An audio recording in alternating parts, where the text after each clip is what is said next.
Hello there and welcome to the Glow Up Method. This is the place, this is the space where we turn all of our life's messes into messages. They are all lessons in our life which help build our character. Hi there, my name is Natasha and I am so truly blessed, honored, and appreciative to get the privilege of being your host today.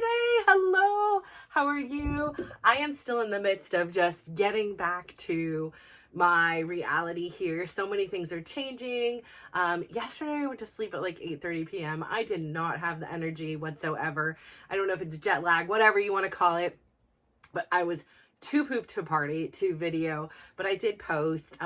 Yesterday was a big day in the Russo household here. My youngest son, he began his first day of his senior year. So we've talked about that a lot on here. Life is forever changing, right? Sometimes we feel like what we're experiencing, we're going to experience forever. And we sometimes feel so consumed by the monotony of things that we don't realize that time is moving and things are changing. Like I've said on here, there were days when, I had 4 kids under the age of 8 and I was just overwhelmed and exhausted. And I was like, oh my gosh, when can we hurry to the next phase? Like, can somebody just buckle their own seatbelts and not depend completely on me? And here we are. Like, really, I mean, I've been able to, in this last year, as you guys have seen, just on my series here, I have been able to travel the world and they've survived. I'm not saying that when I came home the house was totally clean or the fridge was filled with fruits and veggies. I am not saying they would have done it the way I did. However, they survived. They are, figuring things out, and they aren't depending on mommy to buckle their seatbelt. Now they do depend on mommy for a lot of things still. Yes, they do. Don't think that mom, isn't a major contributing factor and or source of resources. That's our job. I feel like that's going to be my job forever. However, the hands-on, day-to-day, I need these things from you has definitely, dwindled down. And it's a bittersweet sweet thing. And with all that time that I was investing in other people, all the time that I was, seeking this external, pride, this external love, this external acceptance, I had failed to see that I had all that stuff within me and you have it within you. I know it's so easy. It's really hard to be a parent nowadays. Like, I'm not saying it ever was easy, right? I mean, like when people are having to save their babies, like and protect them from saber-toothed tigers, I'm not saying that was easy, right? I'm just saying there's so much pressure on us, right? I come from a generation where it was one of those last generations where women were at home. Some women were at home. Some women were now joining the workforce. I didn't have a woman in my household on a day-to-day thing. All the women in my family were in the workforce to some degree. Some worked in the workforce. Some then were housewives. So it was kind of like this modge podge of things. And, I see a lot of times like my generation has grown up and we've learned so much from TV and the Huxtables and, Growing Pains and, all these families that, faced adversity, faced problems, but they were all really united by family. Like, family really stuck together. And that was kind of the theme of my life.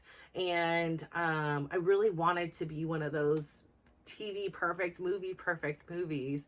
And in some ways we were, right? But in other ways, yeah, I made mistakes, right? I'm a human. I'm not justifying, but I was really doing the best I could with the tools I had at the time. And I'm not saying I always did it perfect. And even still, like, I wouldn't go back and change anything, but boy, I would change some things, right? Like, I have the luxury of having 4 kids, right? So you learn, right? You adapt. The more experience you have, the more comfortable you are making your decisions and more comfortable knowing even if I made a wrong suggestion or, I didn't allow them to do something that they really wanted to do. I know that there is time and that you can make things up. Like, it's not forever in stone one way or the other. So my job has been to educate. My job has been to inform. And you have to learn yourself along the way, right? Like, I can't teach them something I don't know. Even if I study it on the internet or in a book or by talking to other people, I take that wisdom, I take that knowledge, and I share it with them as I am sharing with you. And then it's up to you, just as it is when I receive it, to decipher it. It's not meant, like, none of this is meant to be, here is the exact roadmap. No, kind of, here's some tools, like, here's a compass, here's a map, here's a backpack, here's, a reusable water bottle, here is, the fruits and veggies that are safe to eat out on your journey. That's what it's about. It's about providing you with the tools to succeed. And that doesn't mean we're always going to succeed. We're going to fail. You're going to make a mess. And that's why we turn it into a message, right? Like, we learn from it. And, one of the interesting things about my son, so he had these high expectations and of course, I believe you should have expectations that are high, right? You should have something to strive for. And when things fell short, it was an introspective things, like, well, what things did I do better than I did before? And what things can I improve on? What things can I change? What things can better facilitate an environment for me to have my optimal success? And we're the definers of that, right? Sometimes it's a Super Bowl trophy or an award at a banquet. But really, when we live our genuine self, like when we are ourselves, that is the prize. I went on this trip, and I really haven't even had the opportunity to even talk about it. So I went on this dance convention that, for me, again, it was the genre in which I was certified on. It is by far not my favorite, because it has a lot of rules. With that particular type of dance, it is based on ballroom moves. So there are rules. There's ways in which you should be moving your hips. There's ways in which you can do things. I personally prefer the mixed fit, which is more loose, and it allows me to have the creative freedom to be me. It allows me to that creative freedom to tap into my sexier side and my more like, this to play a character, this person that I'm not in my normal day-to-day life. I can allow it to come out for 50 minutes of a day, and I enjoy that. When I'm being told what to do again, I am like, okay, like, and I know that even in my mixed fit, like, he's doing the moves, I'm following it. But there's something about that genre in which I need to take it a little more serious. And I don't always want to be serious. I want to have fun. And so for me, I decided to go to this convention with some of our friends, right? There was about 20 of us in total from California that went, specifically around the Bay Area. And going to this, especially, it was so short after having surgeries, after having, only worked out a handful of times since my surgery, was a big thing for me to do. It was this momentous thing. And I had these moments out on the balcony looking at the beautiful ocean. And I just had this thing like, thank you so much, body. Like, thank you so much for all that you've been through to get to this point. And I know you're not at your prime, and I know you're not at your peak, but you're here and you are doing what your prime and your peak of today is. And I'm so proud of that. And, every time I had any interactions, even though I was tired, even though I was sore, every time I had the opportunity to go out and dance, I treated it as such. I understand that only a few months prior that I had, a life or death experience. I understand that basically everything in life and every day is. We don't know for sure if we're going to be here tomorrow. We hope, we wish, for most of us, we expect to be, but the reality is there is no guarantees. And so I just feel like so joyous to know that I can move my body, and even in an impeded way, I'm still able to show up, and I don't have to be defined by who I was yesterday for the negative things I was, like the things that would have made it hard, right? I don't have to be defined by that 300-pound body, and then I don't have to be defined by the body that was definitely not 300 pounds that decided to seek this opportunity to release the things that no longer serve me. And in fact, that were harming me. And I felt like I needed to carry it because, you know what, it was my mess. So I need to carry this for the rest of my life. And then I finally said, no, you don't. You don't have to do that anymore. You don't have to be the martyr. You don't have to be the resilient victim all the time. You could let that shit go. So I let it go. And it wasn't easy. It wasn't easy. It was really hard. So when I was out there on the floor dancing, all those versions of me, all those past versions of me, and the one that was there present, the one that was just so grateful for the opportunity to move. And yeah, maybe I couldn't move as good as the person to the left and to the right or to the front or to the back. But I was doing my absolute best. And I felt really happy. And as a result, I guess my joy just was evident to those around. At the last day of the event, that last evening, we have a gala, and I was honored. I was privileged with this Beam of Joy award. I'm a beam of joy. And it was my joy for living, my joy for moving was realized. Like it was seen by others, and I didn't mean it to be. I was just being me. I didn't even know there was an award ceremony, didn't know there was a Beam of Joy award. Like I had no clue. I was just me being me. I was just doing my best, and I was just grateful to be doing so. I was surrounded by people I enjoy, and I was surrounded by people I had never met, and had this beautiful opportunity to share a few days with dancing. How great is that? Like for me, like I say, I love people. I love good energy. I love working on a frequency where people have a common goal of being kind, of being welcoming, of being accepting of others. Even if we don't look the same, and even if we don't talk the same, even if we aren't from the same city, state, or country. We're all people at the end of the day. And so I want you to remember that life is filled with messes. It's filled with challenges. It's filled with moments that you're exhausted and overwhelmed and anxious and tired or heartbroken. But it's also filled with all those moments where you're filled with joy and happiness and delight and excitement and anticipation. And there's so many things. And if you take a step back and you take a moment to look around and see how beautiful this world is, that is where your change will begin. There's so many opportunities. And however you see this world, what if you want to see it as a negative and scary place? Believe me, you will see all that negative and scary stuff. It's out there. But if you want to see the world for all its beauty and kindness and compassion and joy, you will see it for that. What you see and interact in your life is more so a reflection of you. It's about you. It's how do you see the world? How do you choose to interact and engage with this world? That is the truth of it. And so many people, right, they want to sit and they want to complain and they want to think that their partner is lying and that all the world is out to get them. Then it is. And I'm not saying that there hasn't been times in my life where I have sat there and felt that way.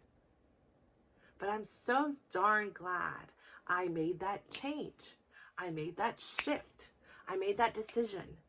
And I'm not saying it was like, oh, one day I saw the world in a negative, scary way. And then the next day I was like, woo, it was like, poop and rainbows and unicorns are flying around. No, it's a slow process. And there's days that you go back and you're like, yeah, dang, why is all this that?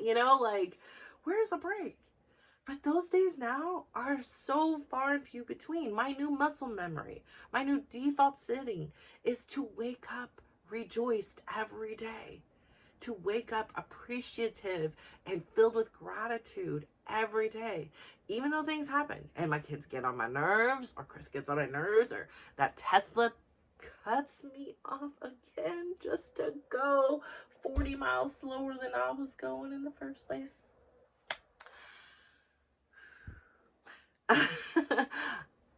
It is about how you see the world, right? I can sit there and get frustrated at that Tesla, but then I can also say, maybe, maybe something out there knows something I don't know. And this car slowing me down, even if just for a minute moment, is going to be the difference between me making it home safely and not, then I accept it. I accept it for what it is. And I'm not thinking this person is intentionally doing it. I'm just thinking that they're just living in their own little world and oblivious to the fact of the ways of the law of the land of the roads. It's not personal against me personally, Natasha. And so learning that and receiving that has been a huge shift. You are a gift. And if nobody has told you that today, I want you to know that you are a gift. You are a gift to this planet of ours, this universe we are residing in. You have so many unique qualities about you and purposes that are meant to be shared. You, with the littlest of things that you can do, make such a big impact. And I want you to hear that. I want you to receive that. You are a gift. That is the message of today. You are a gift. And I want you to start treating yourself that way. I want you to start treating the world around you that way, that you are special. You are unique. You are just an absolute blessing. You are necessary in this world. And with that gift comes some responsibilities. You have the responsibility to determine how you will show up, right? Sometimes you get a gift and you don't really want that gift. And sometimes you get a gift and you're like, wow, that was a gift I never really knew I wanted, but I absolutely needed. And sometimes a gift comes in a really beautiful presentation. And so there's so many different variations of it. And that's your choice. How are you going to show up today to your partner? How are you going to show up today to your children? How are you going to show up today to your friends? How are you going to show up today to your coworkers? How are you going to show up today on the internet? How are you going to show up? And what I want you to start thinking about is, obviously it's most important to live in the present. But you also have to know, have some kind of a plan of the trajectory of where you want to go, right? I want you to almost in a way, when I had to wake up and change from feeling negative, exhausted, tired, all those things, I had to make a shift, right? I had to make that choice. I had to make a plan that I was no longer going to be a non-morning person. I made that choice to say, my son deserves a mom that's excited to start this day. He's excited to start this day. He's had this great sleep and he's babbling along in his crib. He deserves a mom that shows up with that same excitement for life. And now maybe that was because he had this early brush with death himself, that he knew things beyond I could ever know. But seeing that, it taught me that. And even though I had a front row seat to many of it, having had my own experience with it, has shifted something within me. It solidified everything I teach on here. And it makes sense now, you don't always know going into it why I have this urgency to share this, to live your life like you're freaking dying, right? Not in the sense I'm dying, but in the sense that I'm dying. I want to go to Spain. I want to go to this. I finally at 48 years old got to see Paris. I loved it. I know so many people have this thing Paris, the French don't like, and maybe they don't. Of all the countries I've ever been to, honestly, they're the ones that either acted like they didn't know English the most or really didn't, and why should I assume I'm coming to your country? Why should I assume you know my language that I speak? I'm coming to yours. I should know a little bit of, and I used to know French. I took it in school, but anywho'svilles. But I loved it. I'm really excited to one day go back there and spend some time, alone. We checked off the big bucket list items. Thank you, Uber.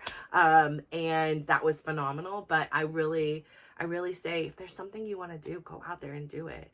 And if you can't do it today, right, you can't hop on a plane and get to Paris. Start making a plan. Start to live and don't make those excuses. I don't have money. Listen, I've done it all too. We can find a way. We can make a sacrifice, one less coffee, one less, shopping spree on Amazon, whatever it is, and get get creative and find ways to make it happen. There's travel groups where women travel together solo and all kinds of things that make it really economical and achievable. So I say all this to say, I am so proud of you. You are a gift. You are a gift to this world. You are a gift to me. I thank you so much for tuning in today. Please do me one huge favor. Go out there today. Give yourself a big, huge smile. Yes, you do this.